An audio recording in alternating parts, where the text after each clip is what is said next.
ये वक्त है 1973 का। पेरू के जंगलों में हम एक रिसर्च टीम को देखते हैं जिसको लीड कर रही थी कॉन्स्टेंस वेब नाम की लेडी। कॉन्स्टेंस वेब प्रेग्नेंट होने के बावजूद यहाँ एक ऐसी किस्म की स्पाइडर की तलाश में आई थी जिसका जहर उनकी रिसर्च के मुताबिक इंसानों के लिए जादू था, जो किसी भी इंसान की बड़ी से बड़ी बीमारी का इलाज करने के अलावा किसी इंसान को हद से ज्यादा ताकतवर बनाने की भी ताकत रखता था। वो इस स्पाइडर की मदद से लोगों की इन बीमारियों का इलाज ढूंढना चाहती थी जिनका इलाज अभी तक पॉसिबल नहीं। वो यहाँ अपने साथ ही सिम्स को बताती है, माना जाता है इन पेरू के जंगलों में ऐसे लोग रहते थे जिनमें आम इंसानों से कहीं 100 गुना ज्यादा ताकत होती थी। इनकी स्पीड और बाकी सुपर पावर्स का तो आम इंसान अंदाजा भी नहीं कर सकते, और ये सब सुपर पावर्स उन्हें इन्हीं स्पाइडर्स ने दी थी। सिम्स को उसकी बातों पर बिल्कुल यकीन नहीं था, इसीलिए वो प्रेग्नेंट कॉन्स्टेंस को जंगल पे बीचों बीच छोड़कर वापस कैंप में चला आता है, जहाँ उसे कॉन्स्टेंस के नोट्स मिलते हैं। इस नोट्स पे लिखी हुई इन्फॉर्मेशन उसे ये सच्चाई बता चुकी थी कि कॉन्स्टेंस बिल्कुल सच बोल रही थी। वो कॉन्स्टेंस के सभी नोट्स की पिक्चर्स बना लेता है, और इससे पहले कि अब वो कॉन्स्टेंस के पीछे जाता, बहुत ही खुशी से चिल्लाती हुई कॉन्स्टेंस यहाँ आती है क्योंकि उसकी तलाश खत्म हो गई थी। उसे वो स्पाइडर मिल चुका था जिसका जहर किसी का भी इलाज कर सकता था। उसकी खुशी देखने वाली थी। वो एक्साइटेड होकर अपने टीम मेंबर्स को वो स्पाइडर दिखा रही थी कि तभी पीछे से सिम्स अपने ये टीम के 2 मेंबर्स को गोलियां मार के खत्म कर देता है। कॉन्स्टेंस को समझ नहीं आ रहा था कि सिम्स ने ऐसा क्यों किया।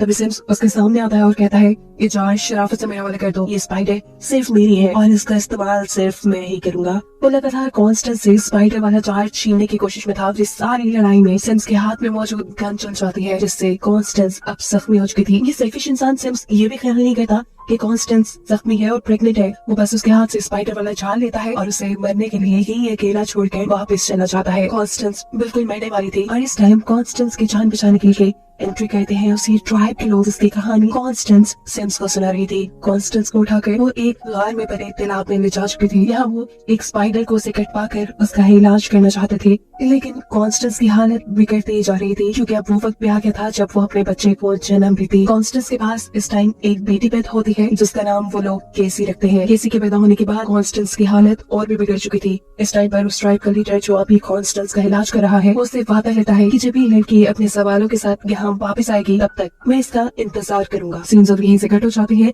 और हमें प्रेजेंट का यानी 30 साल बाद का वक्त दिखाया जाता है, जहाँ पे केसी बड़ी हो चुकी है और वो पैरामेडिक के लिए काम करती है। यानी लोगों का इमरजेंसी में इलाज करना उसकी जॉब है। इस इमरजेंसी वैन में उसका कलीग है बेन केसी को अपने भाई और उसकी वाइफ के बेबी शावर में इनवाइट करता है, जिसके लिए केसी मान चुकी थी। ड्यूटी ऑफ होने पर केसी अपने घर आती है और हर रोज की तरह अपने बेड के नीचे से अपनी मॉम का सूटकेस निकाल कर उनकी चीजें देखना शुरू कर देती है, उनकी रिसर्च नोट्स वगैरह। अभी वो ये सब देख रही थी कि तभी उसे बेन की इमरजेंसी कॉल आ जाती है। शहर में ब्रिज के पास एक बहुत बुरा एक्सीडेंट हुआ था। एक गाड़ी पुल से आधी नीचे लटकी हुई थी जिसमें एक आदमी फंस चुका था। केसी उस गाड़ी के अंदर जाकर बेन की मदद से उस आदमी की तो जान बचा लेती है, लेकिन बदकिस्मती से वो खुद इसी गाड़ी में लॉक हो चुकी थी और गाड़ी के डिसबैलेंस होते ही वो पानी में गिर जाती है। पानी के अंदर जाते ही उसकी आंखें खुली थी। उससे पहली मर्तबा आपने इतने सारे चिमकते हुए वेब्स देखे थे। ये वेब ऑफ लाइफ थे। ये वेब ऑफ लाइफ यहाँ केसी को उसका फ्यूचर दिखाते हैं। उसके अगले लम्हे में क्या होने वाला था केसी यहाँ देख चुकी थी। इससे पहले कि वो कुछ रिएक्ट करती, यहाँ अचानक उसकी आंख खुलती है और वो देखती है कि वो पानी से बाहर आ चुकी है।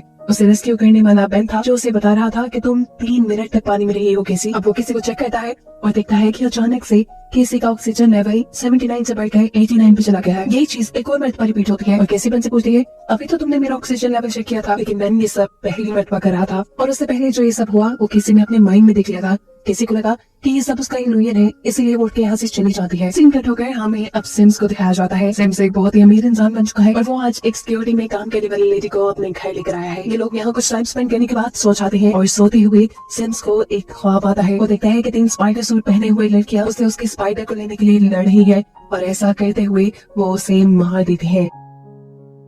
यहाँ देखते ही सिम्स डर कर उठ गया। असल में वो स्पाइडर आज भी उसके पास थी। सिम्स ने क्योंकि उस स्पाइडर से अपने आप को कटवा लिया था, इसीलिए फ्यूचर देखने की सुपर पावर्स सिम्स के पास भी आ चुकी थी। हर रात सिम्स को उसके फ्यूचर का इल्यूजन आता था कि किस तरह 3 लड़कियां आकर उसे मार देंगी। इसलिए सिम्स ये दिन आने से पहले ही उन तीनों लड़कियों को मरवाना चाहता है। ऐसे में काम आएगी उसके पास लेटी हुई वो सिक्योरिटी एजेंसी की एक लेडी, जिसे वो यहाँ झांसा देकर उसके नए बनाए सॉफ्टवेयर का कोड पूछ लेता है, जिसकी मदद से किसी भी इंसान को उसके फेस के जरिए ढूंढा जा सकता था। कोड पता चलते ही वो इस लेडी का हाथ पकड़ के उसकी बॉडी में अपने अंदर का जहर इंजेक्ट करके उसे मार देता है। अब देखते हैं कि आज कैसी बेन के घर आई थी। यहाँ बेबी शॉवर चल रहा था और सभी लोग बैठे हुए बेबी जेंडर गेस कर रहे थे। उसी टाइम अचानक ही एक लड़की कहती है चलो बेबी का जेंडर तो गेस करें। उसकी बात सुनकर केसी उसे कहती है अभी तो ये हमने किया। किसी की ये बात सभी लोगों को अजीब लग रही थी, मतलब इस मर्तबा भी उसने आने वाला पल पहले ही देख लिया था। इससे पहले कि वो यहाँ कुछ समझ पाती उसे बेन एक इमरजेंसी के लिए बुला के यहाँ से ले जाता है। इमरजेंसी पे वो देखती है कि उसी की कोवर्कर का एक्सीडेंट हो गया है, जिसकी वो जान बचाने की कोशिश कर रही थी, लेकिन अगले ही पल उसे अपना वही कोवर्कर ट्रक की तरफ जाता हुआ दिखाई दे रहा था। वो उसे रोकने की भी कोशिश करती है, लेकिन कोवर्कर ट्रक में बैठ जाता है। लम्हा गुजरते ही उसके ट्रक का एक्सीडेंट होकर उसकी बिल्कुल वैसे ही मौत हो जाती है जैसे कैसी ने अभी कुछ देर पहले देखी थी। और इस वाक्य के बाद केसी समझ जाती है कि उसे ऊट पटांग की इल्यूजन्स नहीं आ रहे, बल्कि वो किसी वजह से फ्यूचर देख पा रही है। केसी उन लम्हों को पहले ही देख लेती है जो कुछ देर बाद होने वाले होते हैं। सिंकेटो के सिम्स को दिखाया जाता है जो सिक्योरिटी सॉफ्टवेयर को अपनी हैकर के जरिए हैक करवा चुका था। इसी सिक्योरिटी सॉफ्टवेयर की मदद से उसे न्यूयॉर्क के हर सिक्योरिटी कैमरे का एक्सेस मिल जाता है और अपनी इन्हीं हैकर के जरिए वो इन तीनों लड़कियों की तस्वीर भी बनवा लेता है जो रोज उसके ख्वाब में आती थी। इन लड़कियों की एज देखते हुए सिम्स ये बात समझ चुका था कि अभी ये लड़कियां यंग है, इन्हें इनकी बॉयफ्रेंड नहीं मिली। सिम्स का ख्याल था कि इन्हें छोटी उम्र में ही पॉवर्स मिलने से पहले ही मार दिया जाए, ताकि पॉवर्स मिलने के बाद उसके लिए काम मुश्किल न बन जाए। यहाँ अपने गले की मौत पे परेशान केसी अपने घर पर थी। वो ओवन में अपना खाना गर्म कर रही थी, तभी अचानक वो देखती है कि एक कबूतर उड़ते हुए उसकी खिड़की से टकरा कर मर गया। वो ये सब देख रही थी कि अचानक ओवन की बीप बजने पर उसका ध्यान भटक जाता है। वो विंडो की तरफ दोबारा देखती है तो वहाँ ना तो कोई मरा हुआ कबूतर था और ना ही उसकी विंडो टूटी हुई थी। किसी कबूतर को देखने के लिए विंडो के पास जाकर विंडो खोल देती है और अगले ही पल सामने से उड़ता हुआ कबूतर आकर उसकी विंडो के आगे बैठ जाता है। किसी के विंडो खोलने की वजह से वो कबूतर मरने से बच गया था और इस वाकये से किसी को ये बात समझ आ गई थी कि वो जो फ्यूचर देखती है वो उसे बदल भी सकती है। उसे अब ये रिग्रेट होने लगा था कि वो अपनी क्ले की मौत को रोक भी सकती थी, लेकिन वो ऐसा नहीं कर पाई। वो ये सारी चीजें बेन से शेयर करना चाहती थी, इसलिए वो घर से निकलकर मेट्रो स्टेशन आ जाती है, जहाँ हम दिख रहे हैं कि सिम्स पहले से ही मौजूद है, क्योंकि सिम्स को उसकी हैकर ने बताया है कि वो तीनों लड़कियां जिसे सिम्स मारना चाहता है वो इस टाइम मेट्रो स्टेशन में है। यहाँ किसी भी जो इन तीनों लड़कियों की ट्रेन में बैठी हुई थी वो इन तीनों लड़कियों का चेहरा देखते ही उनकी मौत देख लेती है। जो आदमी किसी के ख्याल में इन तीनों लड़कियों को मार रहा था, ये भी सिम्स उसे वो अब सामने वाले अपार्टमेंट से ट्रेन की इस अपार्टमेंट में आता हुआ भी देख लेती है।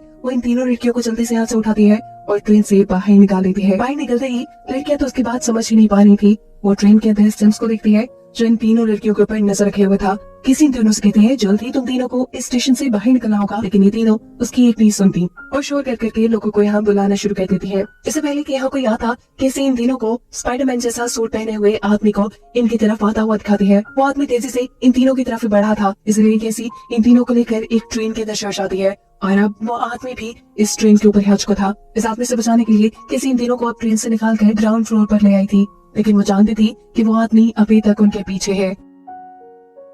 वो इन तीनों को मेट्रो स्टेशन से बाहर ही ले जाने वाली थी कि पुलिस ऑफिसर्स उसे पकड़ लेते हैं। इतने में सिम्स जिसने स्पाइडर का सूट पहना हुआ था वो भी इन तीनों के ऊपर हमला करने के लिए आ जाता है। यहाँ पुलिस जब सिम्स को रोक रही थी, केसी मौके का फायदा उठाते हुए इन तीनों को ही इनकी जान बचाने के लिए लेकर इस मेट्रो स्टेशन से बाहर आ जाती है। केसी बाहर आते ही एक टैक्सी चुराती है ताकि तेजी से ही वो इन तीनों को उस आदमी की पहुंच से दूर कर सके। फाइनली ये लोग सिम्स से तो काफी दूर आ चुके थे, लेकिन खतरा पूरी तरह टला था या नहीं ये बात अभी इन्हें मालूम नहीं थी। किसी इन तीनों से इनके नाम पूछती है और बातों ही बातों में किसी को ये मालूम होता है कि अभी तीनों लड़कियों के ही पेरेंट्स इस शहर में नहीं है। वो लोग ये बातें कर रहे थे कि तभी रेडियो पे लगी हुई न्यूज उनका ध्यान भटका देती है, जहाँ बताया जा रहा था कि 3 लड़कियों को किडनैप करने वाली लेडी की पहचान केसी वेब के नाम से हुई है। यानी अब इनके पीछे सिम्स के साथ साथ पुलिस भी लग चुकी थी और इस सारी सिचुएशन से बचने के लिए केसी अब तीनों ही लड़कियों को लेकर करीब पेरू के जंगलों में आ जाती है। जंगल में क्योंकि कोई कैमरास नहीं लगे हुए थे, इसीलिए सिम्स की हैकर भी इन तीनों की लोकेशन नहीं देख पाती और न ही पुलिस केसी की लोकेशन। जंगल में आने पर बातें करते हुए इन्हें पता चलता है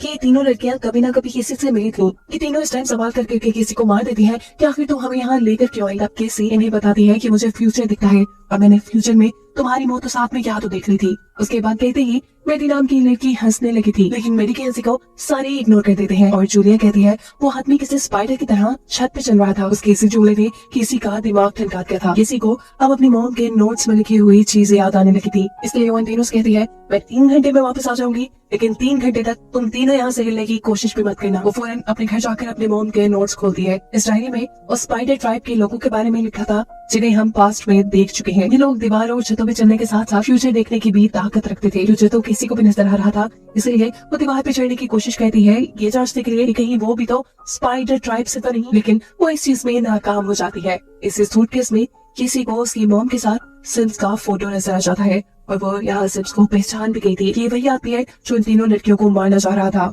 वो तीनों लड़कियां जिस टाइम जंगल में थी, आराम से वो थोड़ी ना रह सकती थी, भूख के मारे इनकी जान निकल रही थी। इसलिए ये तीनों जंगल से निकलकर पास के एक कैफेटेरिया में आ जाती हैं और शहर के रिटार्न में आते ही सिम्स की हैकर को उन तीनों की लोकेशन पता चल जाती है। किसी भी अब वापस गाड़ी लेकर जंगल में आ गई थी, लेकिन जंगल में आते ही वो दिखती है कि तीनों लड़कियां यहाँ से गायब है। वो पैरों के निशानों का पीछा करते हुए एक कैफेटेरिया में पहुंचती है, जहाँ वो तीनों लड़कियां मिलकर डांस कर रही थी। किसी को देखते ही ये तीनों किसी से माफी मांगती हैं और इससे पहले कि किसी इन तीनों को यहाँ से लेकर चली जाती, सिम्स स्पाइडर सूट पहने यहाँ पहुंच जाता है। वो एक एक करके इन तीनों का गला घोट के इन्हें मार चुका था और अगले ही पल उसने केसी का भी गला पकड़ लिया था। इससे पहले कि किसी मर जाती, अचानक ही सब कुछ खत्म हो जाता है। किसी अभी भी जंगल में खड़ी हुई थी और वो ये बात समझ गई थी कि उसने जो भी देखा वो फ्यूचर में होने वाला था। इन लड़कियां अब खतरे में थी और केसी पे उनकी जान बचाना फर्ज हो गया था। वो जल्द से जल्द उन तक पहुंचना चाहती थी, इसीलिए उनके कदमों के निशानों को फॉलो करते हुए वो भी कैफे तक पहुंच जाती है। लेकिन बदकिस्मती से केसी के वहां पहुंचने से पहले ही सिम्स वहां पहुंच चुका था। लड़कियों की जान बचाने के लिए केसी होटल का कांच तोड़ते हुए अपनी गाड़ी अंदर ले आई थी। वो इसे गाड़ी से जोर से सिम्स को हिट करती है और तीनों लड़कियों को गाड़ी में बैठने का इशारा करती है। जिस वक्त केसी तीनों लड़कियों को बचाकर यहाँ से निकलने वाली थी, सिम्स ने किसी तरह केसी का हाथ पकड़ लिया था। ऐसे किसी का हाथ पकड़कर वो अपना जहर केसी के अंदर इंजेक्ट कर रहा था। केसी तो इन तीनों लड़कियों को बचाकर वहाँ से ले गई थी, लेकिन दूसरी तरफ सिम्स की हैकर उसे खबर दे दी है कि केसी वेब जो कि तीनों लड़कियों को बचा रही है, वो कॉन्स्टेंस वेब की बेटी है। और ये सुनते ही उसका दिमाग हिल चुका था। किसी तीनों लड़कियों को फिलहाल के लिए तो एक होटल में आई थी, लेकिन तीनों ही लड़कियों के पेरेंट्स नहीं थे। वो इतनी बड़ी जिम्मेदारी खुद भी नहीं ले सकती थी, इसीलिए वो तीनों लड़कियों को पुलिस स्टेशन छोड़ने का फैसला लेती है। लेकिन इसमें भी एक प्रॉब्लम था। हानिया इलीगली न्यूयॉर्क में रह रही थी। उसके डैड को यहाँ की गवर्नमेंट पहले ही डिपोर्ट कर चुकी थी और अगर पुलिस को पता चला कि आनिया यहाँ है तो आनिया को भी डिपोर्ट कर दिया जाएगा। मजबूरन किसी उन्हें इस होटल में रुकने की ही इजाजत दे देती है और खुद इन तीनों के सो जाने के बाद जाती है उसी कैफे में जहाँ सिम्स ने उस पर हमला किया था।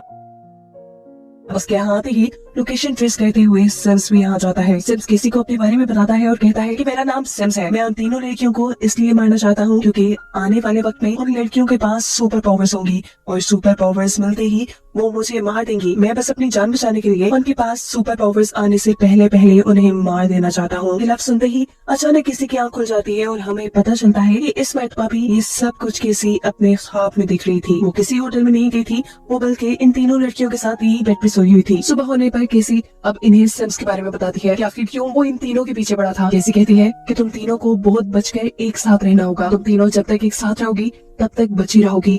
वो आदमी बहुत अजीब है। वो अपने हाथ से जहर इंजेक्ट करने की ताकत रखता है। वो जितनी देर तक तुम्हारे जिस्म के किसी भी हिस्से को पकड़ कर रखेगा, अपना जहर तुम्हारे अंदर इंजेक्ट करता रहेगा। जहर के इंजेक्ट होते ही तुम्हारी धड़कनें रुकना शुरू हो जाएंगी और अगर कभी ऐसी सिचुएशन आ भी जाए तो तुम तीनों अपने साथियों को बचा सकते हो सीपीआर देकर। इसीलिए केसी इन्हें सबसे पहले सीपीआर देना सिखाती है और सीपीआर के साथ साथ वो यहाँ मुश्किल वक्त में काम आने वाली कई और भी ट्रेनिंग ले चुकी थी।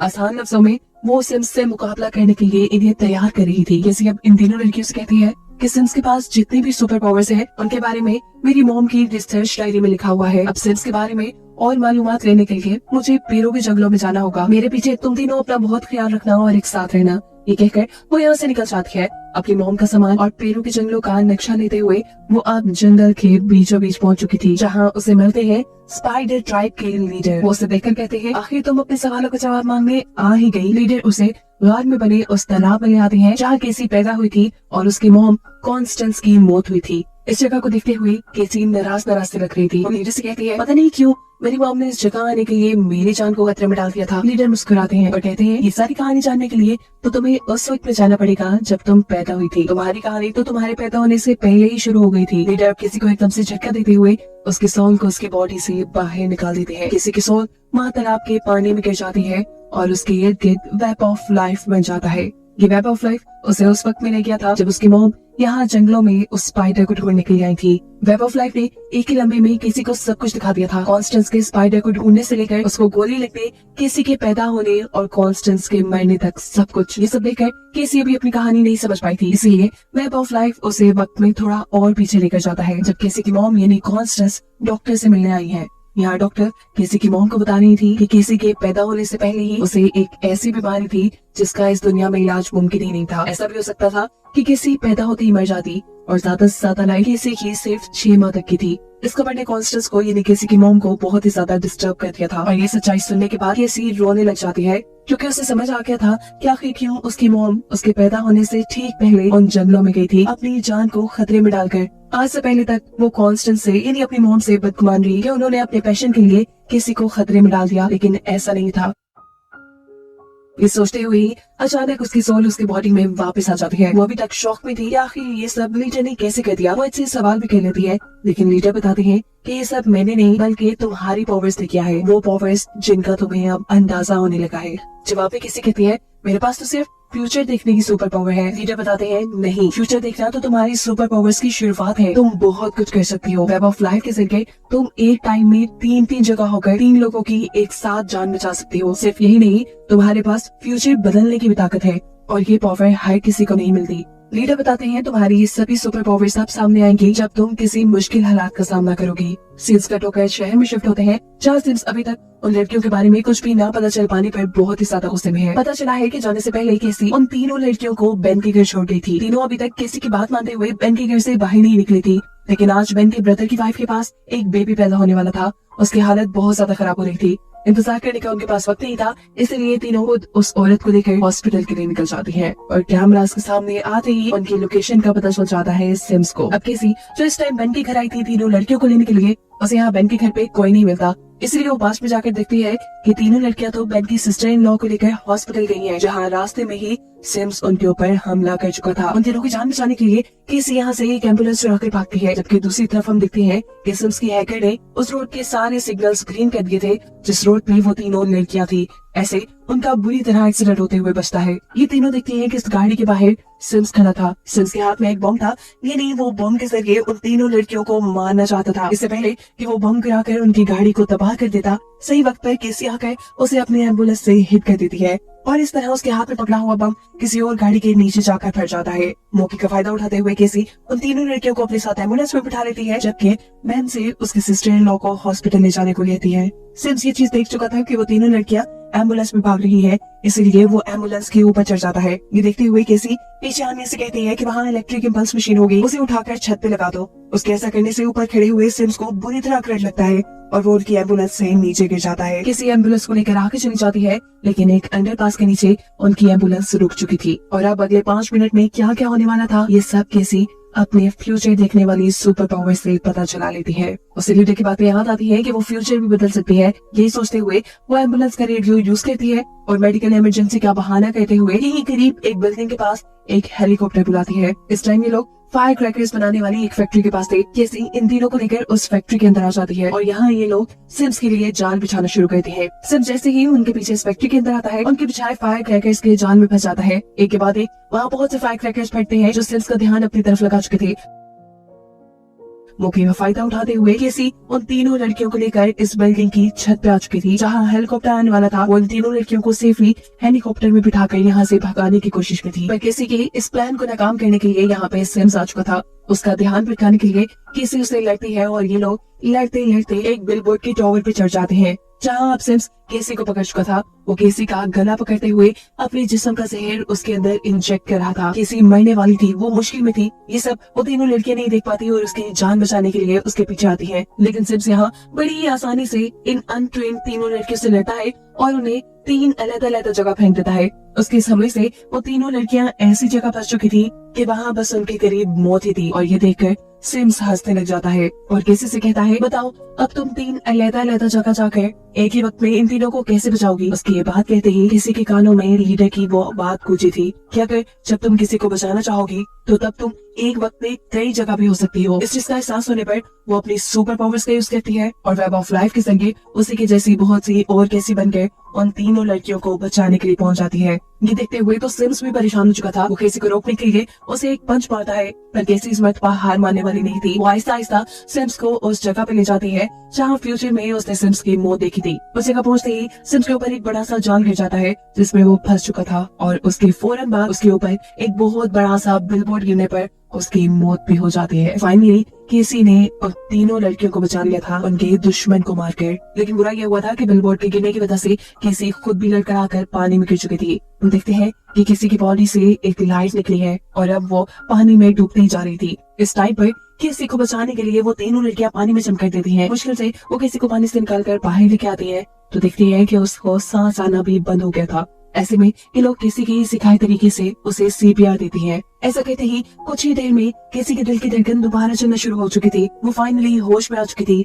लेकिन फिर से एक बुरी खबर कि अब किसी देख नहीं सकती थी। उसे कुछ भी नजर नहीं आ रहा था। वो ब्लाइंड हो चुकी थी और साथ में उसकी बॉडी भी इस एक्सीडेंट की वजह से पैरालाइज हो चुकी थी। हॉस्पिटल में जब नर्स किसी से इन तीनों लड़कियों के बारे में पूछती है तो किसी कहती है कि ये तीनों मेरी फैमिली है, और ये सुनकर ये तीनों ही खुश हो जाते हैं। इस हादसे में बेशक किसी को पैरालाइज कर दिया था, लेकिन इसी हादसे ने उसको उसकी सारी सुपर पावर्स भी दे दी थी। हैरानी पर किसी इन तीनों लड़कियों को बताती है कि बेशक अब मैं कुछ देख नहीं सकती, लेकिन मुझे फ्यूचर अब बिल्कुल साफ नजर आ रहा है। मैं तुम तीनों को पावर मिलने के बाद दुश्मनों से लड़ते हुए देख रही हूँ। तुम्हारे पास इतनी पावर है कि जिसका तुम अंदाजा भी नहीं कर सकते, और तुम कभी दुश्मनों से नहीं हारी। वो इन तीनों को भी फ्यूचर की झलक दिखाती है, जिसमें इन तीनों के पास ही सुपर पावर्स थी और खुद कैसी एक मेडिमे वेब थी। और इसी फ्यूचर की झलक को दिखाते हुए ये कहानी यहाँ खत्म हो जाती है।